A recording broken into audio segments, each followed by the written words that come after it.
Hey, welcome to the podcast. Sit back, relax. Try not to throw nothing at me because you won't hurt my feelings. You'll just hurt your computer. This podcast is brought to you by me, your host, Robert McCune. Okay, let's jump right into this. This is an article from the Texas Tribune. Heading reads Ted Cruz denounces new gun restrictions as he argues with hecklers in Austin. Well, speaking in true Second Amendment fashion at the Texas Tribune Festival, Cruz said armed security is a better way to keep schools safe. U.S. Senator Ted Cruz defended Texas gun laws at the Texas Tribune Festival on Saturday, engaging in a spirited debate with the audience members about semi automatic rifles, mass shootings, and school security. Cruz, in an onstage conversation with the Washington Examiner's David M. Drucker in Austin, blasted Democrats for the response to mass shootings, saying that the party only wants to take firearms away from law abiding citizens. At the conclusion of the interview, some attendees repeatedly booed and heckled Cruz as he answered an audience question seeking his ideas on how to limit or prevent mass shootings. Cruz, like many Republican officials, is adamantly opposed to banning semi automatic rifles. He cited the example of Stephen Wolford. That's the man who grabbed a rifle and ran to the First Baptist Church in Sutherland Springs when he heard about the shooting there, helping to end the violence that left 26 victims dead. The weapon that Stephen used to stop that massacre was an AR 15. Audience members accused him of not answering the question, and I guess he really didn't, about how he would end mass shootings, and they frequently shouted over him as he discussed some of the 8 mass shootings that have happened in Texas in the past 13 years. But as the crowd members shouted to the stage, the two-term senator pleaded for the audience members to address this issue politely, saying they could have a rational discussion about what policies steps would actually work to stop these bad things from happening. Cruz went on to say, if the objective is to stop these crimes, gun control is largely ineffective.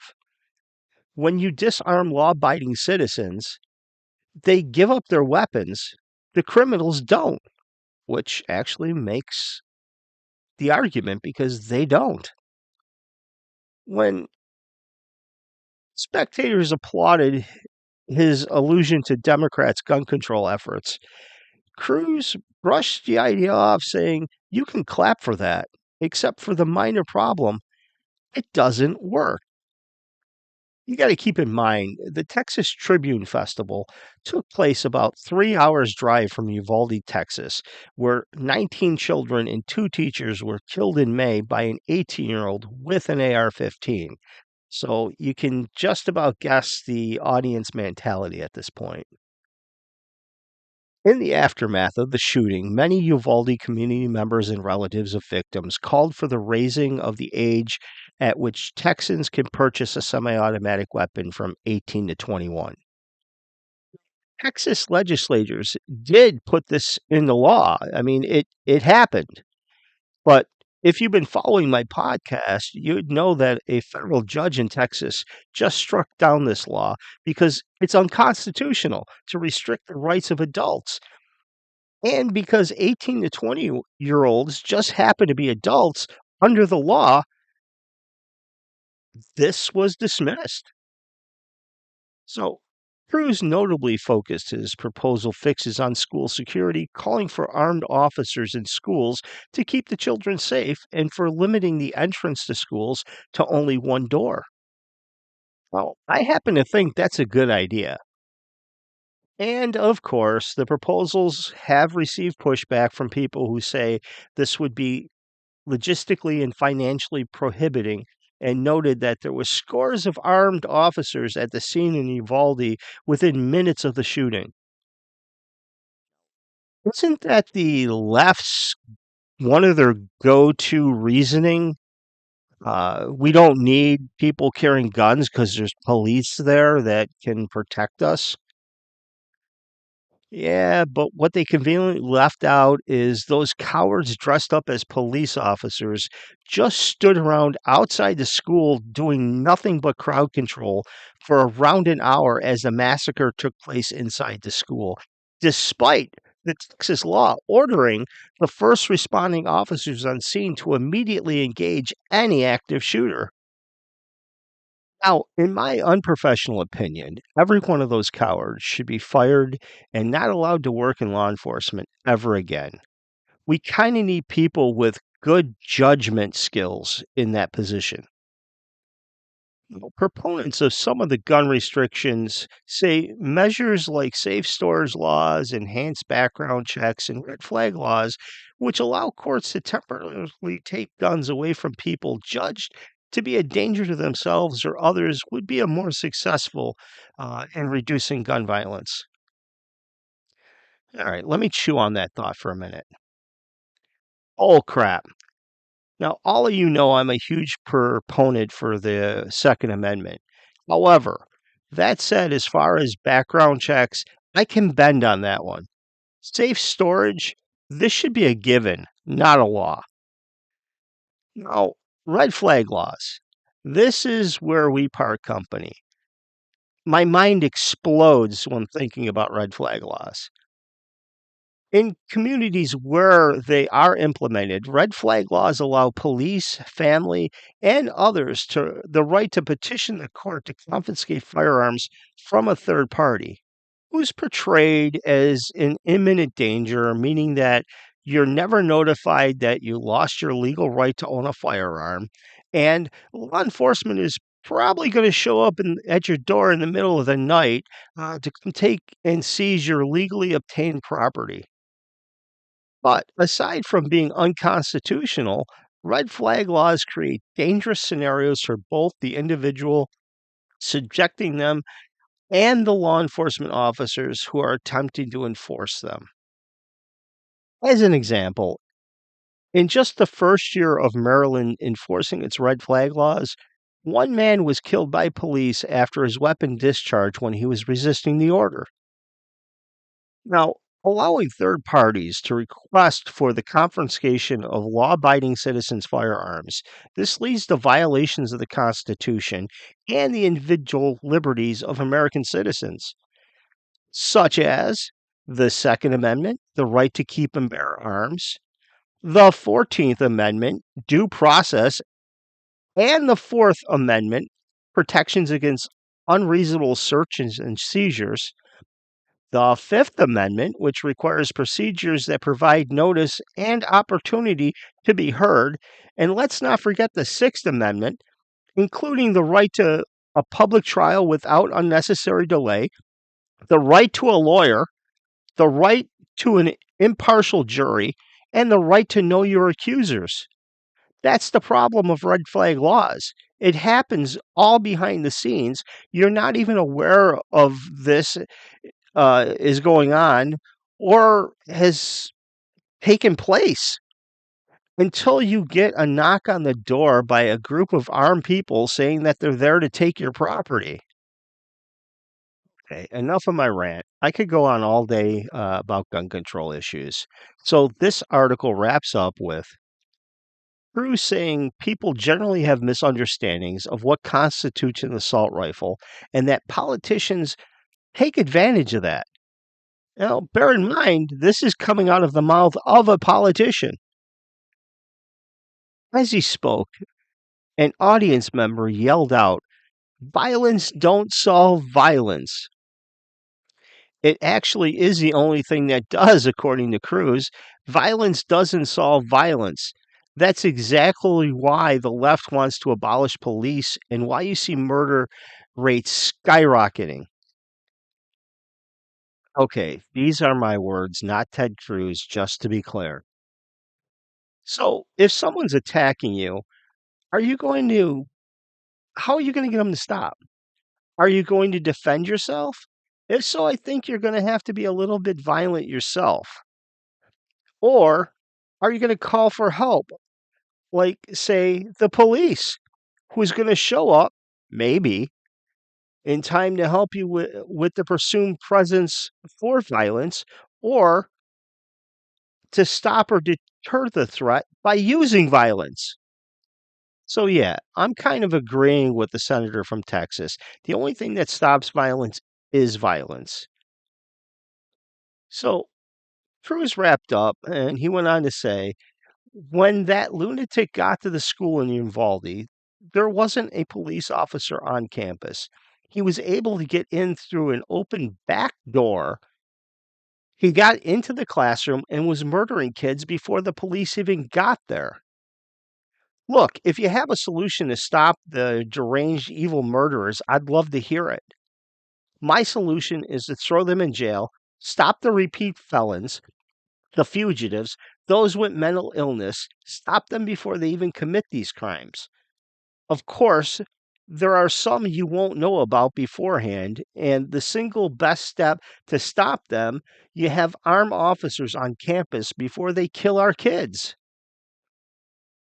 And at the same event, an article written by John C. Mortz and Nikki Griswold from the Corpus Christi Caller Times wrote, despite hell yes comment, Beto O'Rourke acknowledges taking AR-15s is a non-starter in Texas.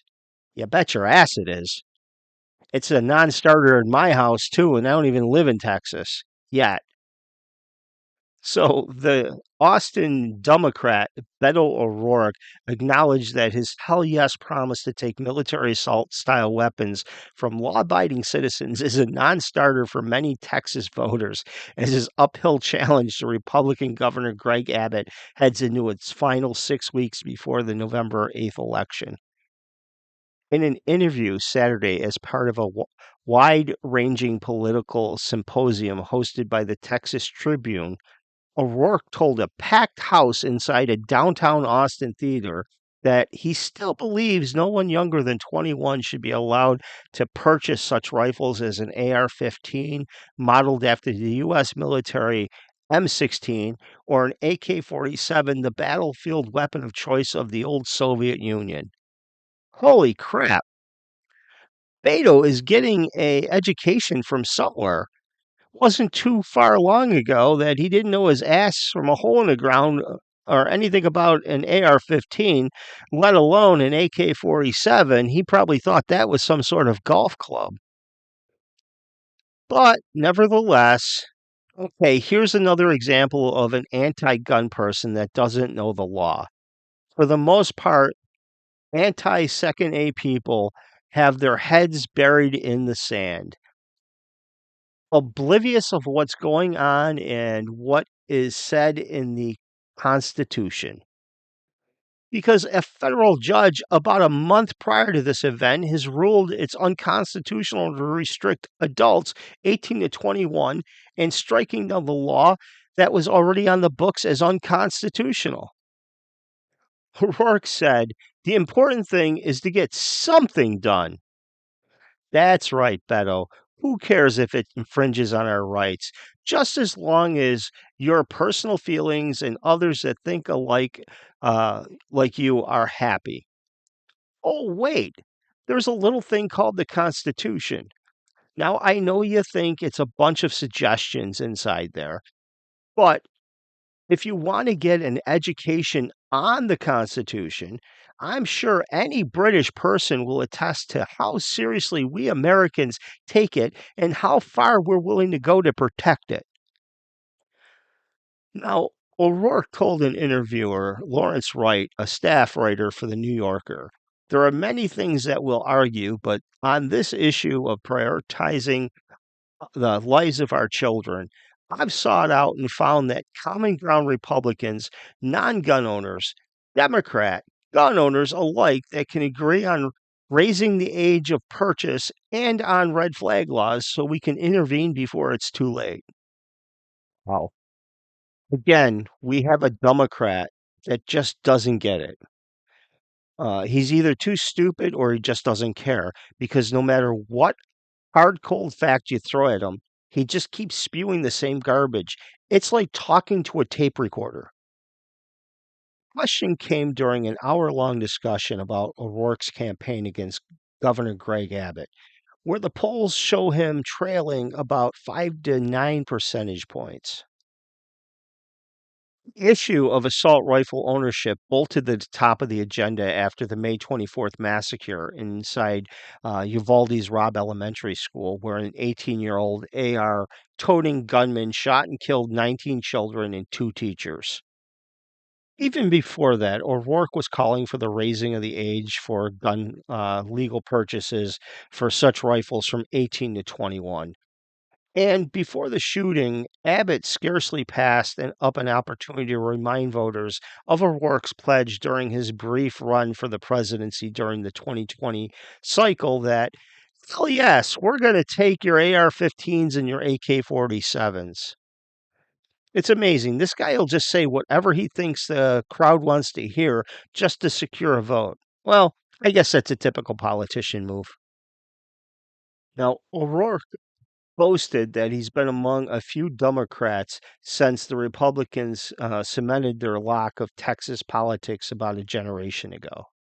He aggressively court votes in the conservative rural pockets of the state where many believe gun ownership is a sacred right. But he said that while government confiscations alienates millions of Texans, oh man, see, he and anyone who thinks like him just doesn't get the Constitution. Damn it, it should alienate all Americans, not just Texans. It just goes to show you how narrow minded these people really are. Okay, let's jump this topic. In other 2A news, the AP reports out of Dover, Delaware, a federal judge has just issued an injunction barring Delaware from enforcing provisions of the new law outlawing the manufacturing and possession of homemade ghost guns. Finally, Americans had the right to build their own guns, unserialized, forever. So ghost guns, which can't be traced by law enforcement officials because they don't have serial numbers. So Friday's ruling came in a lawsuit filed by the gun rights advocates after the Democratic governor John Kerry signed a law last October criminalizing the possession, manufacture, and distribution of such weapons as well as unfinished components. So does that mean a block of aluminum is an unfinished component? These people are stupid. Judge Mary Ellen Norica denied a motion by Democrat State Attorney General Kathleen Jennings, the sole defendant, to dismiss the lawsuit. She instead granted a preliminary injunction in favor of the plaintiff to prohibit enforcement of certain provisions pending resolution of the lawsuit. The judge wrote that without an injunction, the plaintiffs would face irreparable harm because they are threatened by criminal penalties should they engage in the conduct protected by the Second Amendment. While declining to issue a permanent injunction, and that would have been nice, that would have ended everything right there. Noriega said that the plaintiffs are likely to succeed in their arguments that ban on possessing homemade guns violates the Second Amendment and that the prohibition on manufacturing untraceable firearms is also likely unconstitutional. Man, this is huge. It takes another bite out of the government strategy to take all firearms from its populace. This is great. Every gun law is going to start to unravel under the one-step approach set by the Supreme Court. This is awesome. Okay, moving on. A wave of heavy selling driven by investor concerns that the global economy could fall into a recession rocked the major stock index around the world on Friday.